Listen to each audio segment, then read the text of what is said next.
Hello Twitter users, welcome back to another video from How Logical, where we bring you latest tips and tricks to elevate your digital experience. If you want to clear your search history in Twitter, then this video is for you. Follow this step-by-step guide and watch till the very end to learn how to do so.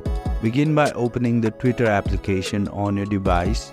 Log in if you haven't already. Now click on the search button on the bottom of the screen.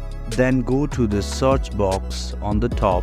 As you click on the search box, it will show you the recent searches made from your account. If you want to clear out a particular search, then click and hold on this for a second. It will give you an option to clear the particular search from your search history. It clear if you want to remove it. Similarly, if you want to clear out the whole search history, then click on this cross button on the right of the recent, and by hitting clear you can clear all the recent searches. So there you go, now you have a clean slate. So this is how you can remove a particular search or all the search history from Twitter app. I hope this video was helpful for you. For more informative contents like this, do like, share and subscribe to our channel. See you in the next video.